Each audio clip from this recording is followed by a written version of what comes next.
এবং সুন্দরী, কিন্তু আম্মাজান খাদিজাতুল কুবরা রাদিয়াল্লাহু তাআলা আনহা তিনি ছিলেন একটু বয়স্ক নারী, তিনি একজন বৃদ্ধা নারী ছিলেন। কিন্তু আল্লাহ রাসূল ইয়াং স্ত্রী ছেড়ে, সুন্দরী স্ত্রীদেরকে ছেড়ে আম্মাজান খাদিজাকে কেন বেশি ভালোবাসতেন আমাদের শুনতে হবে।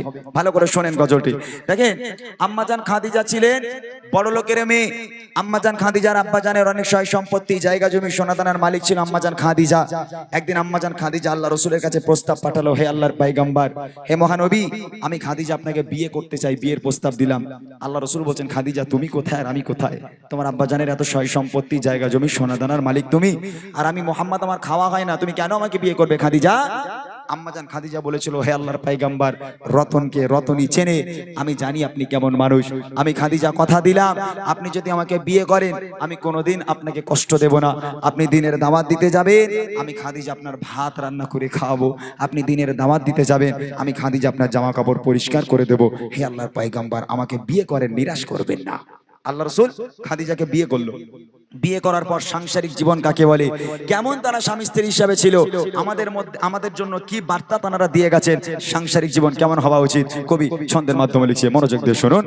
পাখাটাকে ঘোরাও। কেমন ভালোবাসেন নবী আম্মা খাদিজা, কেমন ভালোবাসেন নবী আম্মা খাদিজা, যে ভালোবাসায় খুশি গোদের আল্লাহ দয়াময়, যে ভালোবাসায় খুশি গোদের আল্লাহ দয়াময়। কেমন ভালোবাসেন নবী আম্মা খাদিজা, কেমন ভালোবাসেন নবী আম্মা খাদিজা, যে ভালোবাসায় খুশি গোদের আল্লাহ দয়াময়, যে ভালোবাসায় খুশি গোদের আল্লাহ দয়াময়। ধনী ঘরের মেয়ে হয়ে আম্মা খাদিজা নবীর কাছে এসে বলে করব যে নিকাহ। ধনী ঘরের মেয়ে হয়ে আম্মা খাদিজা নবীর কাছে এসে বলে করব যে নিকাহ। নবী বলে, ও খাদিজা কেন চাও আমায়? নবী বলে, ও খাদিজা কেন চাও আমায়?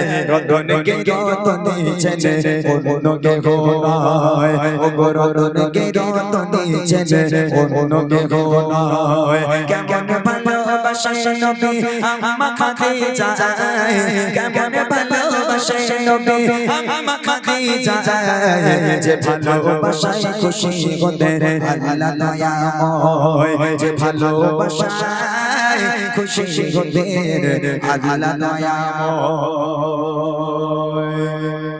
দিনের দাওয়াত দিতে গেলেন নবী, কোনদিন রাত 12টা, কোনদিন রাত 1টা, কোনদিন রাত 2টোর সময় আল্লাহ রাসূল বাড়িতে আসতো। রাত বেরাত আল্লাহ রাসূল বাড়িতে আসতো। চতুর্দিকে ঘুরে ঘুরে ঘুরে ঘুরে ঘুরে ঘুরে দিনের দাওয়াত দিয়ে যখন রাত বেরাত আল্লাহ রাসূল বাড়িতে আসতো, বাড়িতে এসে দরওয়াজার সামনে দাঁড়িয়ে শুধু একবার দরওয়াজায় টোকা মারতো, একবার। রাসূল 12টায় আসুক বাড়ি, 1টায় আসুক আর 2টায় আসুক না কেন, কোনোদিন দুবার টোকা মারার প্রয়োজন পড়েনি। নবী পাক বাড়িতে এলো, একবার টোকা মারতো, সঙ্গে সঙ্গে দরওয়াজা খুলে যেত। আম্মাজান খাদিজার সামনে দাঁড়িয়ে আল্লাহ রাসূল বলছেন, ও খাদিজা তুমি কি সারা রাত ঘুমাও না? বলছে কেন?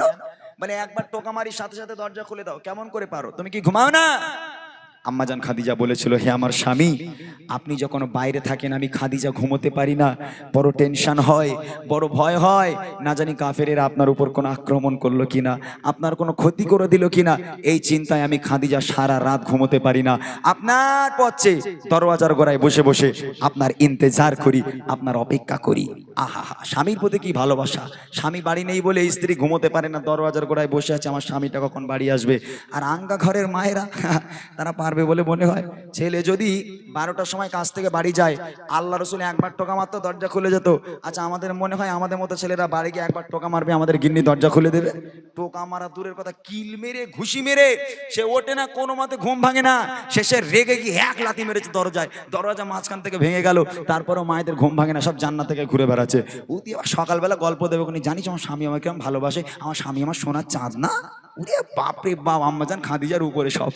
কবি লিখছে দেখেন, দিনের দাওয়াত দিতে নবী যাই গো দারে দারে অপেক্ষাতে বসে থাকে বিবি নিজের ঘরে দিনের দাওয়াত দিতে নবী যাই গো দারে দারে অপেক্ষাতে বসে থাকে বিবি নিজের ঘরে দরজা টোকাতে বার শাসে দরজা খুলে যায় দরজা টোকাতে বার শাসে দরজা খুলে যায় বিবি বলে আপনি ছাড়া ঘুম নাহি গয় ও গো বিবি বলে আপনি ছাড়া ঘুম নাহি গয় কেমন ভালোবাসে নবী আম্মা খাদিজা কেমন ভালোবাসে নবী আম্মা খাদিজা যে ভালোবাসায় খুশি গোদের আল্লাহ দয়াময় যে ভালোবাসায় খুশি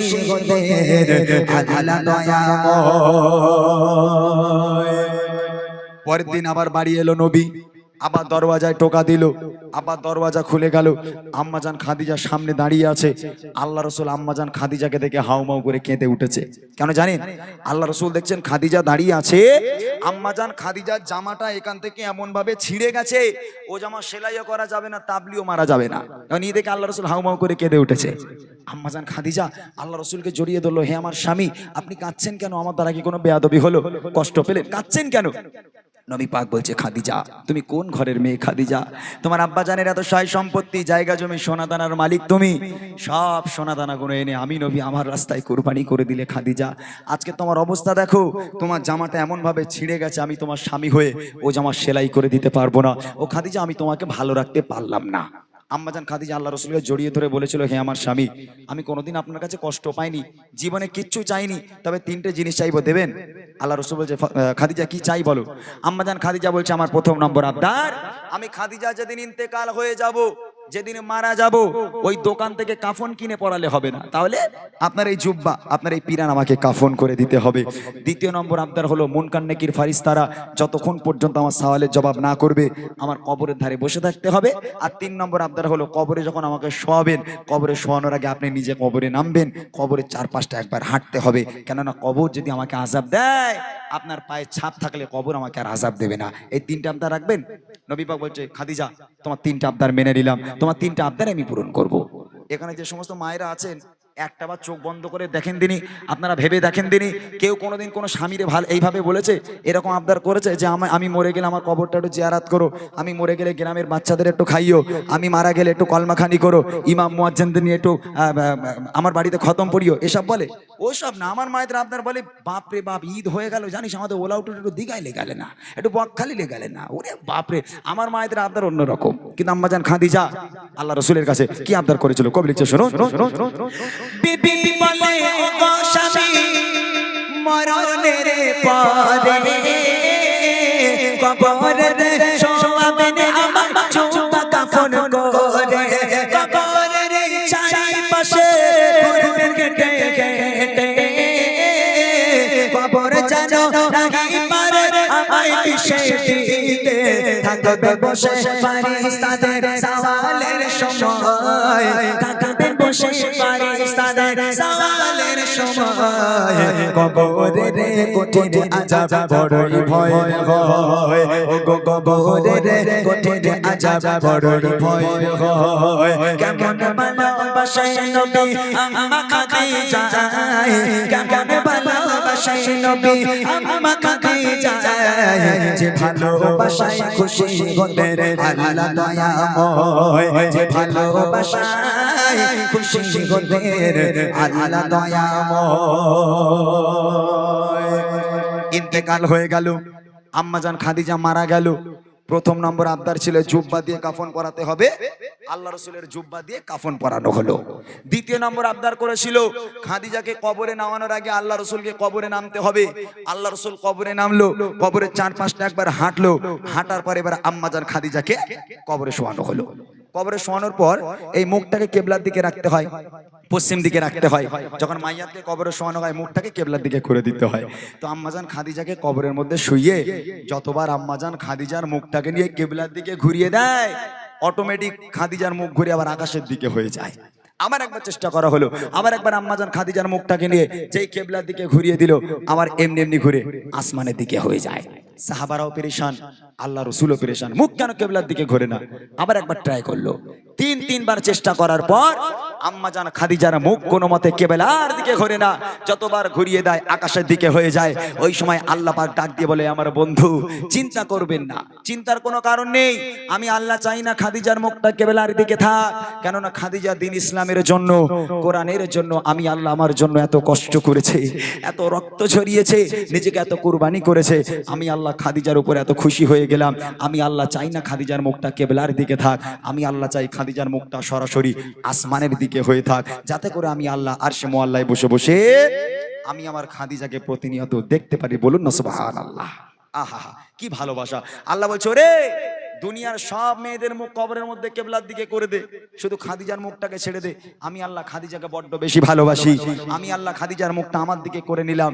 আমি আরশে মুআল্লায় বসে বসে আমি আল্লাহ আমার খাদিজাকে আমি সব সময় দেখতে থাকবো। এই হলো সেই খাদিজা যাকে আল্লাহ রসুল সবচেয়ে বেশি ভালোবাসতেন, এবং আল্লাহ পাক একমাত্র একটাই নারীকে সালাম পাঠিয়েছিল, এই হলো সেই খাদিজা। আম্মাজান খাদিজার মর্তবা আল্লাহ অনেক দিয়েছে। শেষ কথা কবি লিখছে, কেবলাতে মুখ করে ততবারে আসমানের ওই দিকে যায় ঘোরে, যত সবাই খাদিজাকে কেবলাতে মুখ করে ততবারে আসমানের ওই দিকে যায় ঘোরে। আল্লাহ বলে, ও গো নবী চিন্তার কিছু নাই, আল্লাহ বলে, ও গো নবী চিন্তার কিছু নাই, খাদিজাকে দেখবো বলে আমি সর্বদা, ও গো খাদিজাকে দেখবো বলে আমি সর্বদা। কেমন ভালোবাসে নবী আম্মা খাদিজা, কেমন ভালোবাসে নবী আম্মা খাদিজা, যে ভালোবাসায় খুশি গোদের আল্লাহ দয়াময়, যে ভালোবাসায় খুশি গোদের আল্লাহ দয়াময়, যে ভালোবাসায় খুশি গোদের আল্লাহ